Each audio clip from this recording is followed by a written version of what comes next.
War has broken out on a remote corner of the world. U.S. forces rush to respond, but the U.S. Navy's aircraft carriers, the tip of the spear of the American military might, will take at least a week to get on station. Allied forces are in desperate need of air support now. Modern military aircraft can end a war in days versus an unprepared foe. From bases in the U.S. and Germany, massive Boeing 747s lift off one by one. These are some of the largest planes ever built, specially modified 747s developed for the U.S. Air Force with an airlift capacity of a whopping 454 tons. These massive planes wheel in the sky, turning their noses toward their final destination, the skies over what could turn into World War III if the United States can't stop the conflict before it spirals out of control. As 10 of the lumbering jets approach hostile skies, enemy long-range radar easily picks them up, and fighters are dispatched to intercept. The massive planes are slow, relatively speaking, and are easy prey for incoming fighters. The enemy pilots can't believe their luck. The mighty U.S. Air Force is basically serving up fat, juicy targets on a platter for them. Suddenly, a cargo bay door opens on the front of the plane. A small fighter jet, approximately 3/4 the size of an F-16, is pushed out on a conveyor belt.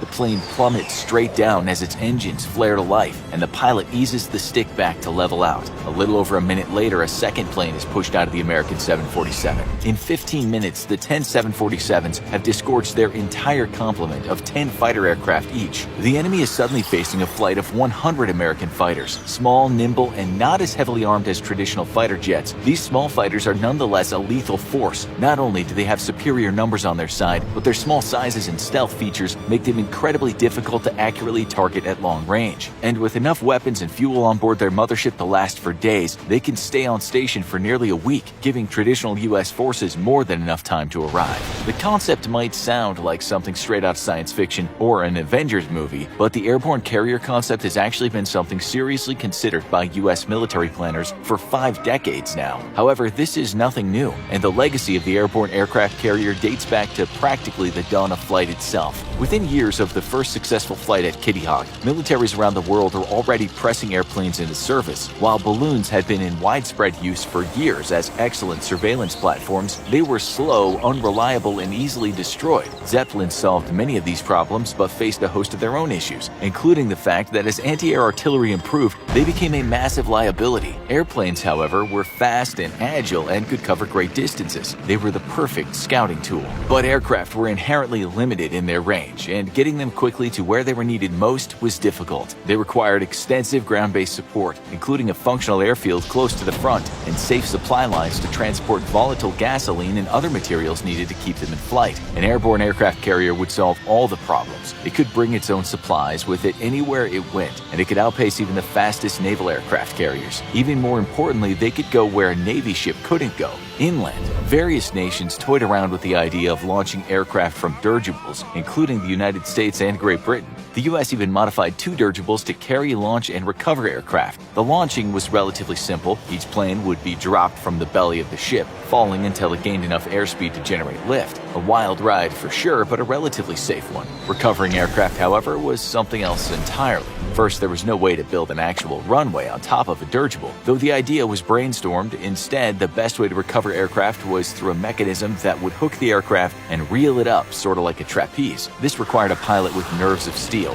who would have to slow his plane down to match the speed of the much slower dirigible. This risked stalling the plane out, which would cause it to lose lift and crash. And to add to the difficulty, the parasitic fighters were purposefully built small and lightweight, and in any amount of turbulence, they'd be thrown around dramatically. Despite these challenges, American airships Akron and Macon both proved that the flying aircraft carrier using a dirigible was actually feasible. Both ships conducted several successful launches and recoveries of their parasitic fighters, and the concept was gaining traction in the 1930s. However, dirigibles were notoriously finicky aircraft, and a number of very high-profile accidents, including the total loss of the Akron, led the U.S. Navy to focus its efforts elsewhere. However, the airborne aircraft carrier concept had worked. The idea would once more find fertile ground in the minds of war planners during World War II, especially in the first half of the war. Allied bombers flying deep into Germany were getting routinely mauled by fighters, and the Luftwaffe knew that Allied fighters could only provide air cover for about half the journey. Therefore, they simply waited well outside of the Allied fighters' range, ready to pounce on the big bombers as soon as their escorts were forced to turn back. It was a slaughter, and for a while, air crews had the shortest life expectancy of any job in the Allied military. In the Pacific, the dream of airborne carriers would allow the U.S. forces to strike hard and deep into Japanese territory territory, completely outmaneuvering Japan's surface naval forces. However, there were other priorities for already tight military budgets, and despite the promising tests of the concept in the 1930s, the idea was shelved. The concept would be resurrected in some form or another for the next few decades, though no significant progress was made. In the mid to late 60s, though, many of those World War II veterans who had dreamt of flying aircraft carriers once more resurrected the idea. Again, the idea was pitched out of sheer necessity. America's massive fleet of strategic bombers had the range to hit any Soviet target from bases in the US, but America's fighters could never keep up with the big bombers. If conventional or nuclear war were to break out, the B-52s would be basically on their own as they crossed the Arctic Circle and into hostile airspace. But what if defending aircraft could be carried into battle alongside them? One idea proposed attaching a fighter or two to each bomber aircraft, in essence allowing each aircraft to carry their own fighter escort with them and launch when necessary. However, the complicated equipment needed for recovery was nearly impossible to fit onto a bomber without serious modifications that would jeopardize its primary mission of dropping bombs. Fighter escorts would basically be forced to fend for themselves once they were detached, and believe it or not, the idea was briefly considered for the all-important nuclear bomber fleet. The pilot's sacrifice was acceptable to many military planners that needed to ensure nukes landed on Soviet targets as needed. The more realistic solution, though, involved a single aircraft specially modified to carry parasitic fighters internally. The fighters would be smaller than a traditional fighter aircraft, as they wouldn't need as large a fuel load. Their small size would also limit their payloads, but with the planes dedicated solely to air superiority, they'd be able to pack enough of a punch to threaten enemy fighters. Such an aircraft had already been designed and flown back in World War II, and the years immediately after, the most famous of being the XF-85 Goblin. This tiny fighter would have indeed been a terror in the sky, as its incredibly small size gave it great maneuverability and speed, and made it a frustratingly small target for enemy fighters. The new airborne aircraft carrier would be based around a modified Boeing 747. This allowed the parasitic fighters to be slightly larger than the Goblin, and thus carry more fuel and weapons. The fighters would be stowed internally on an upper flight deck, and a conveyor belt system would move them onto an elevator, which would lower them to the lower flight deck, where another conveyor would once more push them toward the front of the aircraft. Once there, a ramp door would open and the fighter would simply be pushed out. With a deployment time of about 80 seconds, the 747's entire complement of 10 fighters could be airborne in just about 15 minutes. Once it was time to recover the aircraft, another ramp door would open in the rear. Then a hook would be extended and the incoming fighter would hook itself, very similar to how aircraft conduct modern aerial refueling operations. Then the parasitic fighter would be reeled in, placed on a conveyor belt, and moved inside. Each 747 could carry enough fuel and weapons for multiple sorties each, and airborne refueling planes could keep the mothership in the air for days at a time if needed. The only limitation was the physical endurance of the mothership's engines. While not on a mission, the crew of the parasitic fighters could relax in their own cabins, with a full galley able to cook hot meals on demand.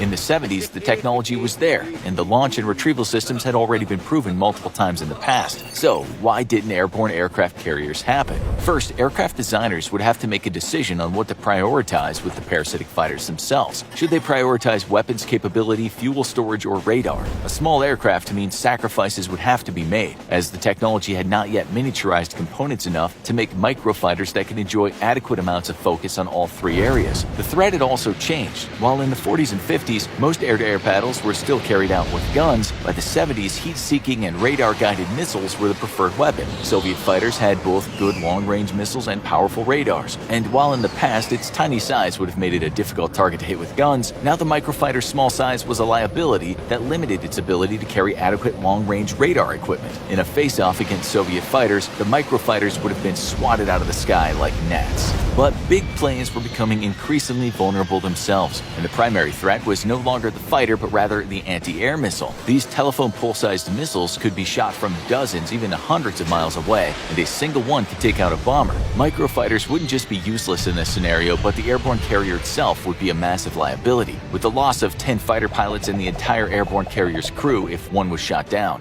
The price was simply too high. However, today the concept has once more gained some resurgence, but this time the US isn't looking at launching microfighters, or at least not traditional microfighters. Today, the United States is testing a weapons program it calls Gremlins. The concept is simple: a C-130 Hercules aircraft outfitted with an entire fleet of small, remotely controlled or automated drones. Each drone would have a different job. Some would be dedicated to air superiority, take taking on enemy fighters directly, others would be for scouting or reconnaissance, while others yet would be used to spoof or jam enemy radars and communications. Some would even be launched in suicide attacks against ground targets. With each C-130 capable of carrying dozens of drones, the concept of the airborne carrier is finally taking a step out of fiction and into reality. But how close is this to actually being reality? Well, a lot closer than you might think, as the program has successfully deployed and recovered drones while in flight. Details are still scarce, as the US is keeping a very tight lid on what might be truly a game-changing way of waging future air war, but the writing is on the wall. In a future conflict, it may no longer be the US Navy who's the tip of the American military spear, but specially designed US Air Force motherships traveling anywhere in the world within hours, and disgorging hundreds of combat drones against enemy air, sea, and land forces.